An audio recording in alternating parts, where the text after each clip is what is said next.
हनुमान जी ने कहा ज्ञान तुम्हारा इतना श्रेष्ठ, पर दिल तो ठीक कर लो।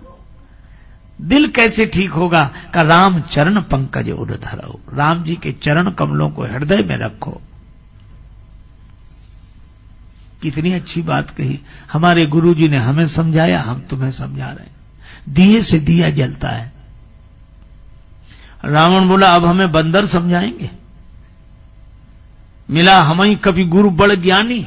ये बंदर तो बड़ा ज्ञानी गुरु हो रहा है, पर हमें उपदेश देने का फल जानते हो? हनुमान जी ने कहा हमारे यहां तो बड़ा सम्मान होता है उपदेश देने वाले का। रावण बोला सम्मान नहीं, हमारे यहां मृत्युदंड है। काल की अधिष्ठात्री शक्ति मृत्यु को हनुमान जी के बगल में खड़ा कर दिया। मृत्यु निकट आई खल तो ही, देखो तुम्हारे बगल में मौत खड़ी है। हनुमान जी ने देखा मौत को, डरे नहीं। रावण से कहा कि रावण मृत्यु हमारे बगल में खड़ी जरूर है, लेकिन देख तुम्हें रही है। उल्टा हो ये कहे हनुमाना। रावण तुम्हारी बुद्धि तो इतनी कुशाग्र है कि तुम्हें मृत्यु भी दिखती है तो दूसरों की दिखती है, अपनी नहीं दिखती। दूसरों की मृत्यु। रावण बोला अगर मृत्यु हमें देख रही तो तुम्हारे पास क्यों खड़ी है? हनुमान जी बोले हमसे तो पूछने आई है। रावण का अभी मामला साफ करना है कि बाद में? तो अभी तो हम रोके हुए हैं कि मान जाए तो अच्छा है, नहीं तो बाद में जो होना है वो तो हो गई। रावण को बड़ा क्रोध आया, बंदर को मार डालो। राक्षस मारने के लिए दौड़े, विभीषण जी बीच में आ गए। हनुमान जी तो बंधे हैं, लेकिन किसी ने कहा कि कैसे बचोगे इन राक्षसों से, तुम तो बंधे हुए हो, तुम्हारे हाथ बंधे हुए हैं। हनुमान जी ने कहा यही प्रसन्नता की बात है कि हम तो बंधे हुए हैं, पर भगवान के हाथ तो नहीं बंधे हैं, भगवान के हाथ खुले हुए हैं। खुली छतों के चिराग कब के बुझ गए होते, खुली छतों के चिराग कब के बुझ गए होते, कोई तो है जो हवाओं के हाथ थामे है। भगवान के हाथ तो खुले। श्री स्वामी शरणानंद जी महाराज श्रीधाम वृंदावन में नित्य जाते, बिहारी जी के दर्शन के लिए जब वृंदावन रहते। किसी ने कहा कि बाबा तुम क्या करते हो इस भीड़ में,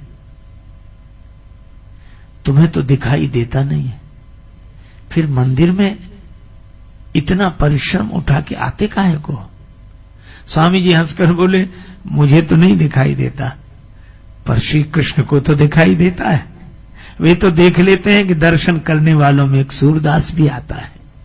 यह है, हमारे हाथ बंधे हों तो क्या, भगवान के हाथ तो खुले हैं।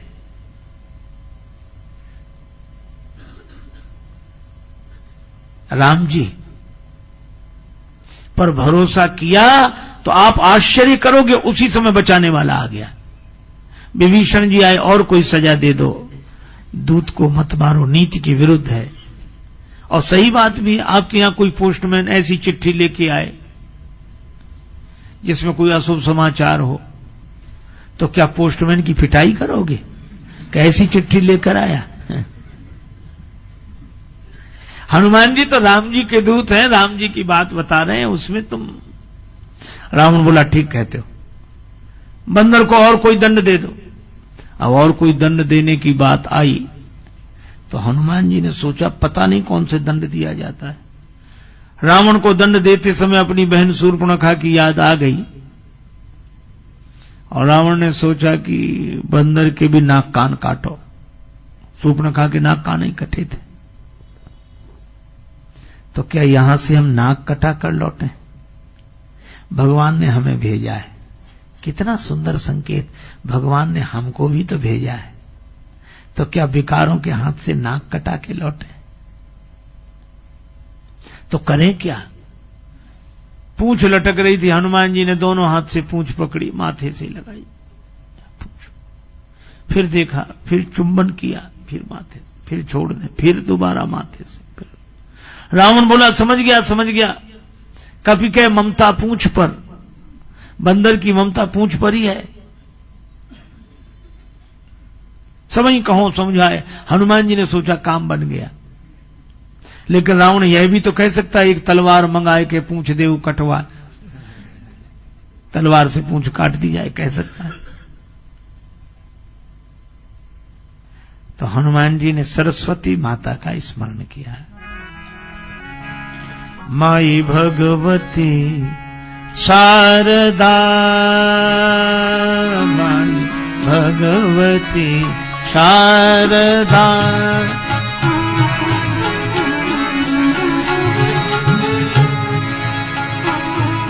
शारदा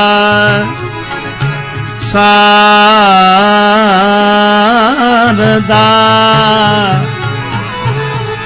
शारदा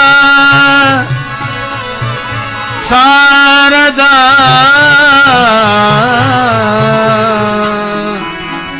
शारदा माई भगवती शारदा।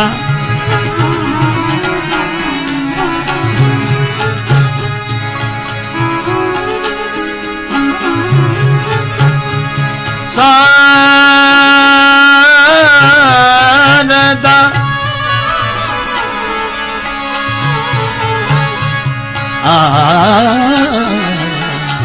शारदा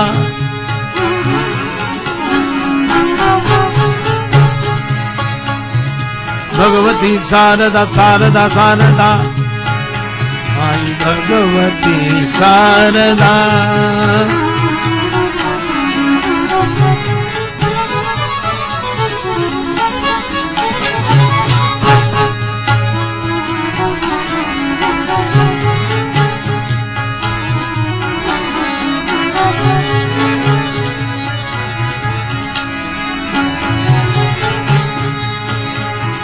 शारदा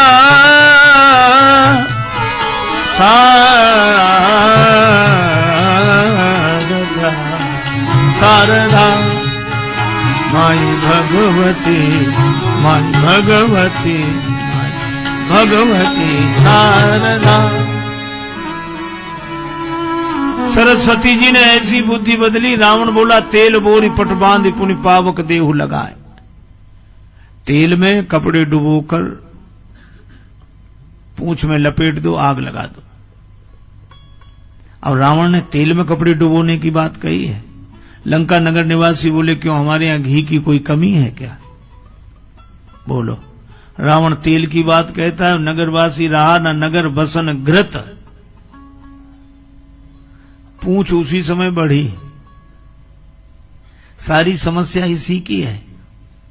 रावण को यही तो चिढ़ है कि हमारे यहां इनकी पूंछ। रावण को हनुमान जी की पूंछ सहन नहीं हो रही है। उसे लगता है कि पूंछ हो तो हमारी हो। ईर्षा की आग में जलाने की चेष्टा करता है, पर जो भगवान के आश्रित होते हैं, भगवान के चरणों के सहारे होते हैं, ऐसे मौके पर उनकी पूंछ और बढ़ती है। बाढ़ी पूंछ कीन कभी खेला। घी समाप्त, तो रावण से कहा घी तो समाप्त है। रावण बोला मूर्खों, घी के लिए कहा किसने था? हमने समझा बंदर की पूंछ में थोड़ा बहुत लगेगा, ये तो बढ़ती जा रही। हनुमान जी ने सोचा कि जो लाए सोई ठीक। लंका नगर निवासी बोले घी तो नहीं, तेल। हनुमान जी बोले जैसी जिसकी श्रद्धा हो, हमें सब स्वीकार है।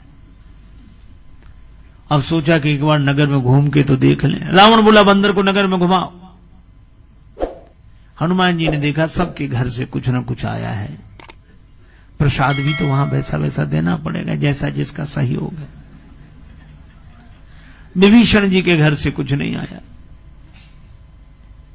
और जैसे ही पूंछ में आग लगी, हनुमान जी बिल्कुल छोटे हो गए, नींबू की चढ़े हुए, बंधन से मुक्त हो गए। बड़े बड़े आग लगावें और उस आग लगने की प्रतिक्रिया अपने मन में न हो, हम छोटे बनकर निकल जाएं, यही जीवन की सबसे बड़ी सार्थकता है। अच्छा, ब्रह्मास्त्र में बंधे, इससे निकलने का उपाय है छोटे बन जाओ, इतने छोटे। अच्छा देखो, वैसे भी 1 कुंटल बालू में 5 सेर चीनी कोई मिला दे, 5 किलो, फिर बुलाओ पहलवान को अलग करो, दंड बैठक लगाओ, अलग करो, कर ही नहीं सकता। और छोटी सी चींटी, जरा सी, उस चींटी से कहो कि अपने दल वालों को ले आओ, तो बालू में से भी चीनी ग्रहण कर लेना चींटी का काम है। जिम सरकरा मिले सिकतामह बलते न को बिलगावे, अति रसज्ञ सूक्ष्म पिपीलिका बिनु प्रयास ही पावे। वह छोटी है और छोटे इतना बड़ा काम करते हैं कि बड़े बड़े नहीं कर पाते हैं। हनुमान जी छोटे बने, ब्रह्मास्त्र से निकल गए, और जो छोटे बनकर ब्रह्मास्त्र से निकल जाता है, भगवान की कृपा से वही इतना विशाल बनता है। बालधि विशाल विकराल ज्वाल जाल मानो, लंक लील वेकों काल रसना पसारी है। पूरी लंका जला दी और स्वयं छोटे बनकर जानकी माता के सामने पहुंच गए। माता ने